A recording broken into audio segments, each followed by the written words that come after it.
Como cada martes damos la bienvenida a Clara Luz Álvarez, quien en esta ocasión trae a la mesa las observaciones hechas por la Comisión de Derechos Humanos del Distrito Federal a las leyes secundarias en materia de telecomunicaciones. Gracias por acompañarnos, Clara Luz. Gracias a ustedes, buenas noches. Las opiniones que da la Comisión de Derechos Humanos del Distrito Federal en torno a estas iniciativas de ley de telecomunicaciones enviadas por la Presidencia de la República son durísimas, Clara Luz. Se habla de violaciones a la Constitución, violación y vulneración de los derechos humanos. ¿Cuál es la opinión que te merecen estos comentarios fuertes hechos por la Comisión de Derechos Humanos, nada menos, ¿no? Claro, bueno, creo que son totalmente atinados estos comentarios, valientes de la Comisión de Derechos Humanos del Distrito Federal, porque ninguna otra autoridad se ha pronunciado. La sociedad civil, la academia, incluso los concesionarios de telecomunicaciones han hecho ver cómo aquí están en riesgo los derechos humanos y sin embargo ninguna autoridad se ha pronunciado. Esta comisión ha sido enfática, no solamente en tema de contenidos, en colaboración con la justicia, también se mencionó el tema de los medios públicos de uso social, criterios de la Corte Interamericana de Derechos Humanos. Me parece que es una opinión que los senadores tendrán que leer a detalle.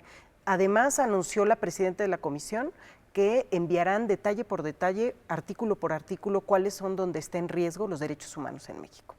Hay algunas de las cosas que vienen en este comunicado, no leeré todo, pero me permitiré hacer algunas señalaciones para que nuestro auditorio escuche justo esta crítica.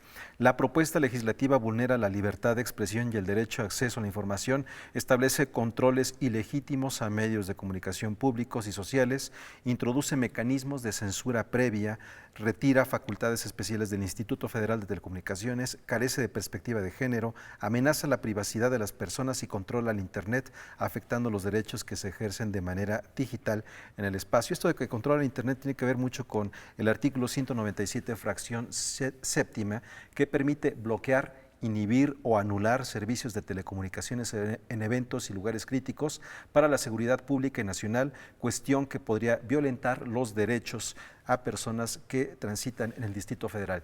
Por así decirlo, cero primavera árabe. Cero primavera árabe, porque con ese artículo lo que permitirían es que si hay una manifestación, se le ordena a la empresa de telecomunicaciones, se acaban las comunicaciones. ¿Qué es lo que pase ahí? ¿Habrá represión o no? Los medios de comunicación no pueden informar. Es grave.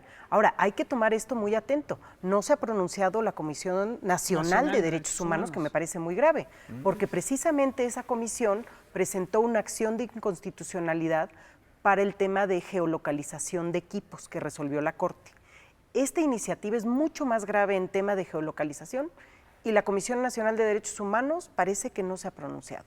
Esperemos ver en estos días también un pronunciamiento en contra y habría de decirles que el día de hoy en la Unión Europea, el Tribunal de la Unión Europea declaró que era contrario a los derechos humanos de privacidad el que las empresas de telecomunicaciones tuvieran que conservar datos de a quién le llamas, cuál es la duración de las llamadas, aun cuando la justificación sean delitos graves. El Tribunal Europeo dijo eso es totalmente contrario a derechos humanos. Y vemos que en esta iniciativa que nos presenta el presidente Peña Nieto, eso mismo, lo que ya es contrario a derechos humanos declarado en la Unión Europea, es lo que quieren proponer para esta legislación. Y eso también lo menciona este boletín de la Comisión de Derechos Humanos del Distrito Federal. Clara Luz, y en cuanto a lo que mencioné al principio del Instituto Federal de Telecomunicaciones, que se retira facultades especiales, que es lo que declara la Comisión de Derechos Humanos del DF, ¿qué responde? ¿Qué dice el IFT? El IFT tuvo una postura bastante políticamente correcta, pero que no hace retener sus facultades. Este Instituto Federal de Telecomunicaciones tiene diversas facultades en la Constitución que con ese comunicado que envió al Senado no se está defendiendo su propia autonomía. Esto llama la atención que quien debiera de estar a la defensa de sus propias facultades, que es este instituto, no lo esté haciendo. Uno puede leer ese escrito presentado y la verdad es que deja mucho que desear. Ahí tuvieron que ser enérgicos porque tienen la Constitución de respaldo. Y si estamos viendo que este es el instituto que debe regular, supervisar las telecomunicaciones, la radiodifusión, preocupa. Y que nos dijeron que iba a tener autonomía. y que la Constitución le da autonomía. Y sin embargo, a la hora de pronunciarse, en vez de ser terminantes de que no se le deben de coartar sus facultades, hace un pronunciamiento políticamente correcto, pero no es lo que esperaríamos de un órgano constitucional autónomo. Clara Luz, tú estás haciendo un análisis con Ernesto Villanueva también muy puntual de esta toma de postura tan importante de la Comisión de Derechos Humanos del DF. Respecto al caso de los medios públicos, existe también ahí un apartado en el que se menciona. Claro, y eso también es importante porque la Corte Interamericana de Derechos Humanos ha hecho ver que una restricción a que existan medios públicos o medios de uso social se puede considerar una manera en la que se limita la libertad de expresión y el derecho a la información. En México todavía esa perspectiva no se había traído mucho a la discusión. Cuando lo que está en juego, cuando este tipo de iniciativas bloquean la posibilidad de tener medios públicos y medios de uso social, es precisamente la libertad de expresión. Este boletín de la Comisión de Derechos Humanos del DF sí lo pone, es el punto sobre la I. No es un tema nada más de tener más televisiones, más radiodifusoras, sino el punto es abrir espacios a la pluralidad.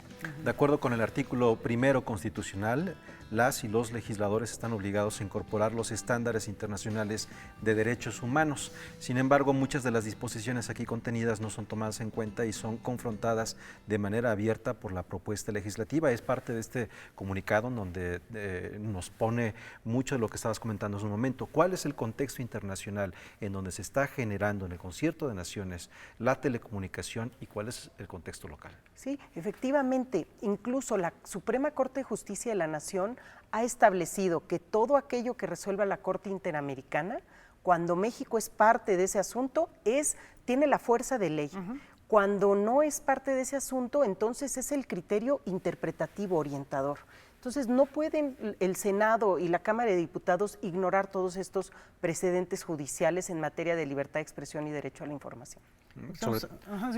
Sobre todo, como habíamos mencionado en una de estas secciones aquí en Noticias 22, que bien sabemos cómo trabajan las televisoras, bueno, ahora como le llaman, televisoras públicas, pero que en realidad funcionan como televisoras de Estado en muchos estados o entidades federativas del país, ¿no? Que se mueven en función de los humores de cada gobernante. Sí, e incluso si al Senado y a la Cámara de Diputados no les interesara lo que ha dicho la Corte Interamericana de Derechos Humanos, de todos modos están obligados a ver lo que dice la Reforma Constitucional de Telecomunicaciones de 2013, donde establece una serie de criterios para que estos medios públicos tengan independencia editorial, opciones de financiamiento y una serie de requisitos que no están plasmados en la iniciativa. Entonces, bueno, por un lado, esto contraviene además de nuestra propia Constitución, los tratados, los convenios internacionales suscritos por México. Correcto. Y hay otra parte que te ha interesado a ti mucho y en la cual se discrimina tanto a menores de edad como a gente con alguna discapacidad. Sí, sin duda. Este punto de la accesibilidad a las telecomunicaciones de personas con discapacidad fue uno de los puntos que se expuso en el foro de la semana pasada del Senado. La Comisión de Derechos Humanos del DF ya ha venido trabajando para buscar cómo se elimina este tipo de discriminación en general. ¿En qué se refleja esta discriminación? ¿Por qué se dice Por ejemplo, discriminación? una persona sorda en este momento no puede estar sabiendo qué es lo que estamos discutiendo nosotros. Y entonces se está vulnerando su derecho a la información. Ese es un ejemplo. Una persona que no pueda ver, si accede ahorita a la página de internet de Presidencia de la República, como no es un sitio inaccesible, porque no está diseñado para cumplir criterios de accesibilidad, es decir, imagínense una calle, no tiene rampas para subir a la banqueta, bueno, así está el sitio web de Presidencia de la República. No es que esté prohibido que pase, pero como pasa, ¿no? Exacto, como pasa. Y hay una serie de elementos. Aquí también sorprende que no veamos en qué punto se ha pronunciado el CONAPRED en este sentido, el Consejo Nacional sobre Discapacidad. Entonces sí se ven muchos puntos por hacer. Esta Comisión de Derechos Humanos del DF sí se pronunció también diciendo que hay una discriminación a las personas con discapacidad, por lo cual esperamos que se atienda y que se pronuncien más de estos organismos de derechos humanos de los estados, porque aquí esto se refiere al Distrito Federal, pero esa misma ley va a aplicar a toda la República Mexicana. ¿Dónde están las comisiones de derechos humanos de los estados? Sí, por eso resulta interesante observar que la Comisión de Derechos Humanos del Distrito Federal tenga una capacidad de respuesta mucho más rápida que la Comisión Nacional de Derechos Humanos y que, de hecho, el propio IFETEL.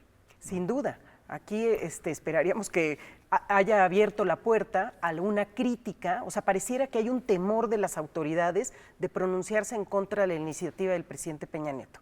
¿Por qué no se han pronunciado? Tienen competencia, están incidiendo en sus ámbitos de acción, como el CONAPRED, ¿y por qué no se han pronunciado?